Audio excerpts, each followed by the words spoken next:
दाल मंडी में बिना मुआवजे के नहीं टूटेंगे एक भी मकान। ध्वस्तीकरण पे और तोड़फोड़ पे हाईकोर्ट के सख्त रुख के बाद बनारस के डीएम ने हाईकोर्ट में अपना हलफनामा जारी किया है, जिसमें उन्होंने स्पष्ट रूप से कहा है कि बिना मुआवजे की राशि तय किए बगैर ध्वस्तीकरण यानी तोड़फोड़ नहीं होगा। नमस्कार, मैं हूं अनामिका पांडे, आप देख रहे हैं डालम्स न्यूज़। जी हाँ, इस समय हम मौजूद है बनारस के मशहूर दाल मंडी गली में, आप देख सकते हैं। और ये गली जहाँ पे कई दिनों से गली के चौड़ीकरण को लेके जो जद्दोजहद है और जो असमंजस की स्थिति है वो बनी हुई है, चाहे प्रशासन की बात करें या फिर यहाँ जो व्यापारी हैं, जो स्थानीय लोग हैं, उनके बीच में। और आप जानते हैं कि जो 179 मकान और लगभग 1500 से ज़्यादा जो यहाँ पे दुकानें हैं जो इसके जद में आ रही थी और कहा जा रहा था उनके ध्वस्तीकरण को लेकर, लेकिन हाईकोर्ट के सख्त रुख के बाद बनारस के डीएम सत्येंद्र कुमार ने हाईकोर्ट में अपना हलफनामा पेश किया है, जिसमें उन्होंने ये आश्वासन दिया है कि मुआवजे की राशि पहले तय की जाएगी, उसके बाद ही ध्वस्तीकरण यानी कि तोड़फोड़ किया जाएगा। ऐसे में आइए एक बार फिर यहाँ पे दुकानदारों से और स्थानीय लोगों से बात करते हैं कि क्या अब उन्हें राहत है इस खबर से। देखिए, आप वही समस्या नाम है मेरा जी। समस्या क्या बताया, समस्या तो कदम कदम पे यहाँ की बताइए। यहाँ की समस्या बहुत बड़ी समस्या है। व्यापारियों को नुकसान होगा। चौड़ीकरण होनी चाहिए, लेकिन इतना नहीं होना चाहिए जितना आदेश आया। कितनी मीटर चौड़ी होनी चाहिए? सिर्फ पटरी है और सबका रोजगार जैसे चल रहा है वैसे चलता है, ताकि कोई परेशान ना हो। बेरोजगार जो हो जाएंगे वो कहाँ जाएंगे, कहाँ मांगेंगे, किससे मांगेंगे? मुआवजा दिया जाएगा। मुआवजा दिया जाएगा, लेकिन वो मुआवजा मेन मैटर मुआवजे का नहीं है। मेन मैटर ये है कि होना है, ज़रूरत नहीं लगती, होना नहीं चाहिए। होना नहीं चाहिए, ऐसा कुछ नहीं। क्या भैया? हम लोग को मुआवजा चाहिए ही नहीं चाहिए। आगे से दर्शा के लीजिए, आप परिचय दीजिए भैया।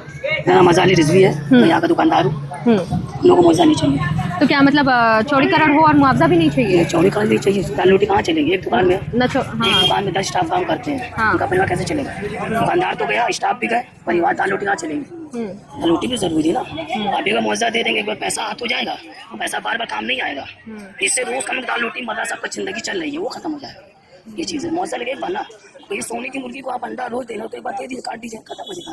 ये चीज़ है, शुरुआत आपको कुछ शुरू से करना है। ठीक है, पहले तो आपकी जानकारी के लिए बता दें कि जो तोड़फोड़ की बात हो रही थी उसको लेके बनारस के डीएम साहब ने कहा है, हाईकोर्ट ने जो रोक लगाया था यथास्थिति बनाए रखने के लिए, कि पहले मुआवजा दिया जाएगा, उसके बाद ही ध्वस्तीकरण किया जाएगा।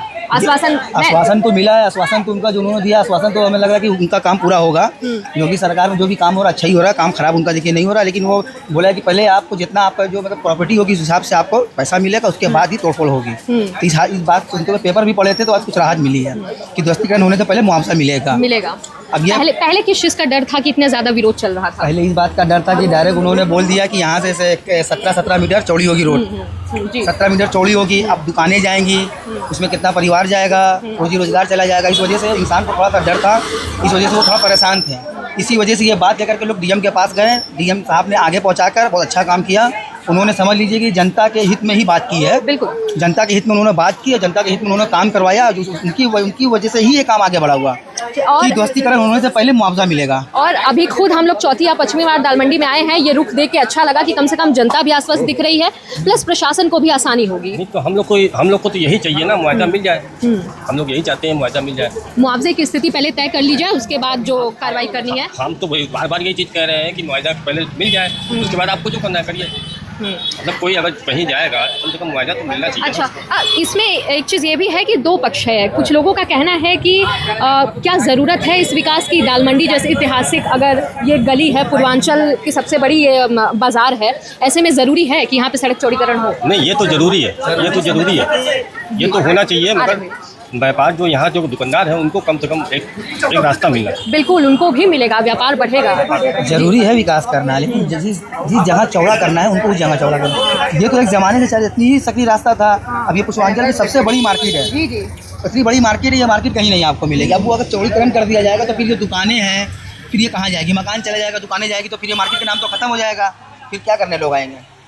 चौड़ा बसाया जाएगा, रास्ता जाता है, इस रास्ते में चौड़ा करे। अच्छा, विकल्प के तौर पे वो रास्ता डायरेक्ट विश्वनाथ जाएगा मंदिर, डायरेक्ट कॉरिडोर यात्री वहीं से निकल जाएगा। जो दुकानदार बेरोजगार हो उनको मुआवजा मिल जाए, उनका कहीं सिस्टम बन जाए। आप जो करना है करिए, आपको कोई मना नहीं कर रहा। आप विकास करिए, विकास के लिए कोई नहीं मना करेगा। जो करिए जनता को कॉन्फिडेंस में लेके करिए, उन लोगों को कॉन्फिडेंस में लेके करिए जिनकी हानि होगी या फिर जिनका मकान है, रोजी रोटी चलता है। मेन सवाल ये है रोजी रोटी का। परिचय देते रहिए आप। जी, मेरा नाम निसार अहमद है और मैं इस दुकान का मालिक हूँ। और प्लस यहाँ पे मामला रोजी रोटी का है, मामला रोजी रोटी का। देखिए ऐसे हम मालिक है दुकान के, हमारी दुकान पे 2-3 स्टाफ है और हमारे थ्रू उनका भी खर्चा चल रहा है। मतलब हमारा बिगड़ेगा तो उनका भी बिगड़ेगा। हम ये चाहते हैं सरकार ये करे कि सबकी रोजी रोटी चले, गरीब अमीर मिडिल क्लास सबकी चले, बस सभी को देखते हुए। कितनी पुरानी दुकान है आपकी? ये कम से कम नहीं करके 100-200 नहीं, ये हमारी दुकान के 50 साल हुआ, 50 साल हमारी खुद दुकान, हमारी पुश्तैनी चला रहा है। जी, 30-35 साल पापा ने संभाला, उसके बाद सिर्फ हम।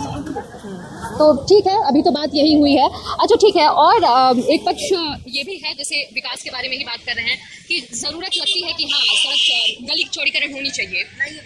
आप देख सकती हैं जरूरत तो लिमिटेड होनी चाहिए ना, क्योंकि ये गली है, रोड तो है नहीं, इसमें कार भी आ जा सकती है, रात में ये कार भी जाती है, रात में ट्रैक्टर भी जाती है। दिन में यही है कि बहुत समस्या होती है। सोचिए 114 साल के बाद 114 साल का महाकुंभ लगा, आराम से क्लियर हो गया मामला। तो हमें नहीं लगता कि चौड़ीकरण होने का कोई फायदा है। जब महाकुंभ में सारी चीजें फैसिलिटी मौजूद थी, सब लोग अच्छे से कार्य किया, तो इससे बड़ा महाकुंभ तो कभी लगा नहीं है जिंदगी में। जी। इतनी भीड़ तो कभी नहीं हुई है। हम लोगों ने जिंदगी में पहली बार महाकुंभ देखा। हम लोगों ने यहाँ पे जनता सेवा किया, खुद हम मुस्लिम हो कि हिंदू की सेवा किया, पानी पिलाया, खाना खिलाया और यहाँ पे एक दूसरे को पहुँचाया, मदद किया। जो लोग तहजीब की हम यही बात करते हैं। ये तहजीब है, जैसे कोई अगर छोड़ आ रहा है तो ये नहीं धर्म पूछता कि वो हिंदू को नहीं पहुँचा, हम लोग पहुँचाते जाते, चलाते पिलाते। और महाकुंभ से बड़ा कोई मेला लगेगा भी नहीं।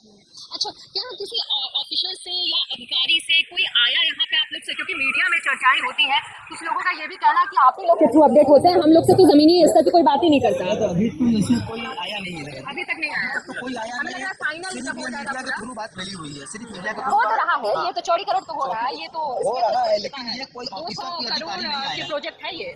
प्रोजेक्ट पास हुआ है, लेकिन किसी दुकानदार को ये सरकार ने आश्वासन नहीं दिया कि आपको भी मिलेगा और आपको भी मिलेगा।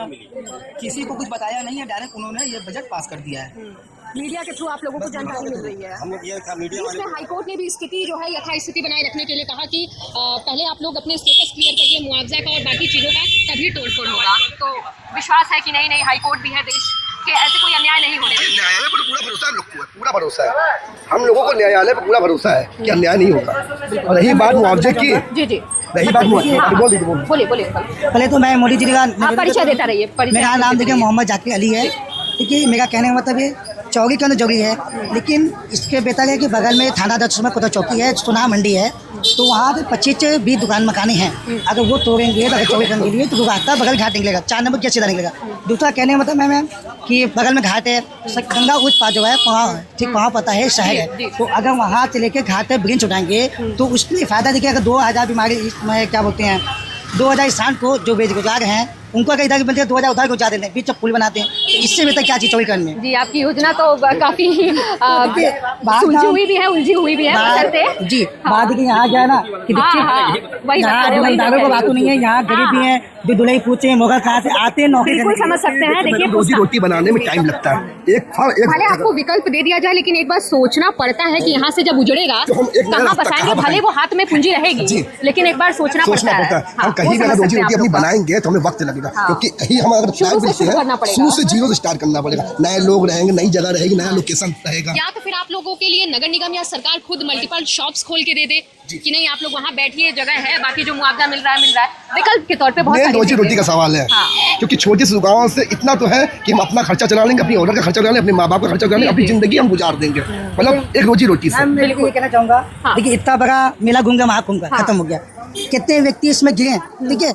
अभी तक यहाँ का पाता देखो कि रोड से के वाले ये देखिए आपके सामने, मैं यहाँ का पाता कॉल करते थके नहीं, यहाँ का पास फोन रही जी पाते ना नीरज गुप्ता नाम है, नीरज गुप्ता, हम लोग फोन उठाए कितने यहाँ व्यक्ति की थे। ये देखिए छोटा लग जनता की, वो देखिए ये पहले चाहिए मैम चाहिए चौड़ी करने का, तो पहले चौड़ी की दुकान होगी जब जगह चाहिए। पहले ये जो मेन रास्ता चलने का वो नहीं हो पा रहा है, कितने व्यक्ति गिरते हाथ पैर टूट जाता है, हम लोग खुद इसको बनाते हैं।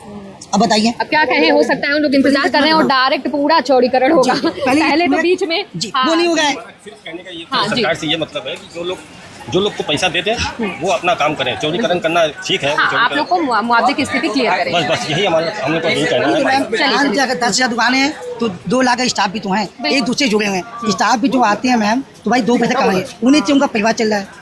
उन्हीं से बिजनेस चल रहा है, दुकानदार है, दुकानदार का बिजनेस चल रहा है। बिल्कुल, सबकी निर्भरता आप लोग की रोजी रोटी इसी पे निर्भर है। तो सबका ना मन दिखना है, खाली अगर दुकानदार को देखें छोड़ के तो कोई मतलब नहीं होता है। मेन सुरक्षा होती है, शिक्षा होती है, शिक्षा कोई बात ही नहीं होगी, कहाँ जाके कोई बात ही नहीं होगी।